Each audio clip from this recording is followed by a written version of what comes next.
Hello दोस्तों, नमस्कार। राजसमंद उपचुनाव के एक बहुत बड़े ओपिनियन पोल में आपका स्वागत है।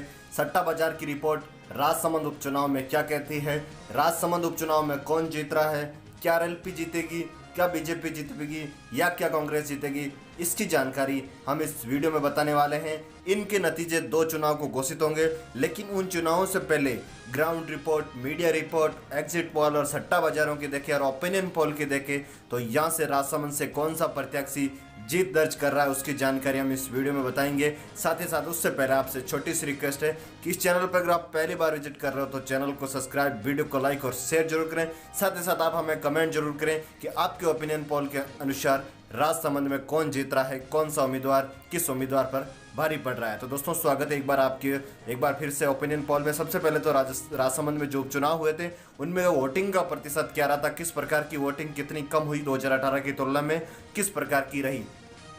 तो जो राजसमंद में वोटिंग हुई थी वो हुई थी 67.18% मतदाताओं ने वोट डाले।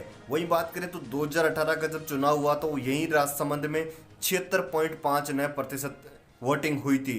तो कम से कम यहाँ पर 9% वोटिंग कम हुई है। तो वोटिंग कम होने का यहाँ नुकसान बीजेपी को झेलना पड़ेगा। लेकिन दोस्तों, फायदा किसको होगा?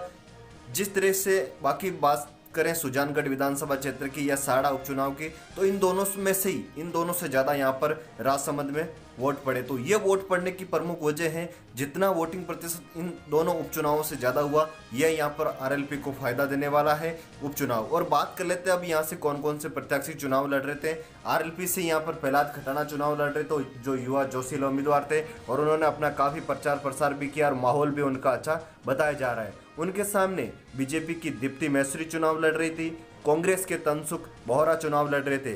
दोस्तों, बीजेपी के विवादों के बाद यहाँ पर जो वोटिंग प्रतिशत कम हुआ है तो ऐसा लगता है कि यहाँ पर बीजेपी और आरएलपी के मध्य टक्कर बनी हुई है। लेकिन ग्राउंड रिपोर्ट की माने या एग्जिट पोलों की माने तो यहाँ पर प्रहलाद खटाना और बीजेपी के मध्य टक्कर बताई जा रही है। यहाँ से कांग्रेस तीसरे नंबर पर जाती हुई नजर आ रही है।